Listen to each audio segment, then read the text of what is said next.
Hello friends, welcome to South Indian Culinary YouTube channel. இன்னைக்கு நம்ம ரொம்ப ஈஸியாக நல்ல லேயராக நம்ம வீட்டிலே பரோட்டா எப்படி செய்கிறதுன்னு பார்க்கலாம்.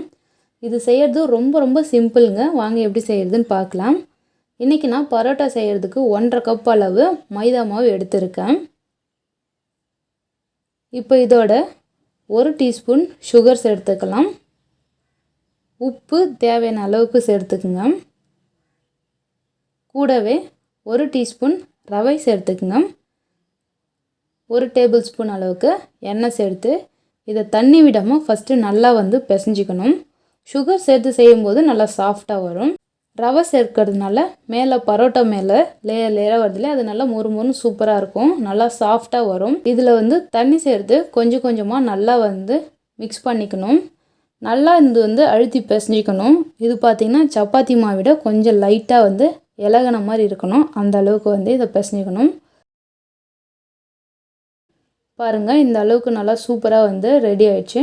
இப்போ ஃபைனலாக இது மேலே 1 டீஸ்பூன் அளவுக்கு எண்ணெய் ஊற்றி இது நல்லா அப்படியே ஃபுல்லாக மாவு ஃபுல்லாக எண்ணெயை தடவிட்டு இதை ஊற வச்சிடணும்.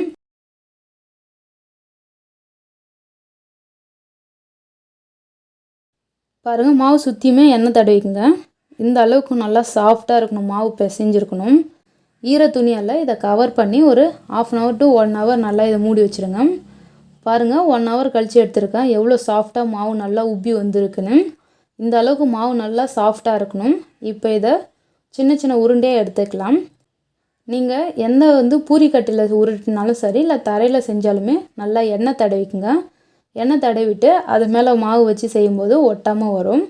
பாருங்கள், இது எடுக்கும்போது இது மாதிரி பின்பக்கமாக நம்ம ஃபோல்ட் பண்ணி அந்த உருண்டை எடுத்தோன்னா ஈஸியாக நல்லா சாஃப்டாக மழன்னு நமக்கு கிடச்சிரும். அது விரிக்கிறதுக்கு ரொம்ப ஈஸியாக இருக்கும். இது மாதிரியே எல்லாமே எடுத்துக்கோங்க. இப்போ நம்ம பரோட்டா விரிக்கிறதுக்கு நான் கையாலே தான் இன்றைக்கி விரிக்க போகிறேன். சப்போஸ் இது மாதிரி உங்களுக்கு வரலைன்னா பூரிக்கட்டையில் எண்ணெய் தடவிட்டு அதில் கூட நீங்கள் உருட்டி எடுத்துக்கலாம். எந்த அளவுக்கு நீங்கள் தின்னாக உருட்டுறீங்களோ அந்த அளவுக்கு நல்லா சூப்பராக இருக்கும். எந்த அளவுக்கு தின்னாக உருட்ட முடியுமோ அந்த அளவுக்கு நீங்கள் கையாலே கூட நல்லா விரிச்சிட்டு இது மாதிரி ஒரு கத்தி வச்சு நீங்கள் சின்னதாக கோடு போட்டுருங்க. நம்ம இது மாதிரி கட் பண்ணி விட்டு செய்யும்போது நல்லா லேயராக நமக்கு கிடைக்கும். ஹோட்டல்லாம் பார்த்திங்கன்னா இது நல்லா விசிறி விட்டு ரொம்ப நீட்டாக செஞ்சு பண்ணுவாங்க. ஸோ அது மாதிரி பண்ணுறதுக்கு நமக்கு வராது. அதை விட ரொம்ப ஈஸியாக இது மாதிரி பண்ணிட்டிங்கன்னா ரொம்ப சிம்பிளாக வேலை முடிஞ்சிடும். இது மேலே இது மாதிரி எண்ணெய் தடவிட்டு இதை நம்ம கூட்டிக்கலாம். நல்லா இது ஒரு சைடாக நல்லா கூட்டி விட்டுங்க. ஸோ நம்ம எண்ணெய் தடவி நம்ம இது மாதிரி கூட்டுறதுனால அந்த லேயர்லாம் அப்படியே இருக்கும். ஸோ ஒன்று ஒட்டாமல் வரும். இது மாதிரி எல்லாத்தையும் கூட்டிட்டு இது லைட்டாக இழுத்து விட்டுக்கணும். நம்ம இழுத்தனா லைட்டாக இன்னும் கொஞ்சம் நீட்டாக வரும். ஸோ அப்போ நம்ம கையில் சுற்றும் போது நல்லா நீட்டாக லென்த்தாக கிடைக்கும். அப்போ நம்ம பரோட்டா நம்ம தட்டும்போது நல்லா லேயர் நிறைய கிடைக்கும். பாருங்கள், இது மாதிரி இழுத்து நம்ம கையில் சுற்றிக்கணும். சுற்றும் போதே நல்லா முறுக்கி இழுத்து சுற்றுங்க. அப்போ தான் நமக்கு அந்த லேயர்லாம் கிடைக்கும். பாருங்கள், சுற்றி லாஸ்ட்டாக இருக்கிறத ஃபோல்ட் பண்ணி முன்பக்கமாக கொண்டு வந்துடுங்க.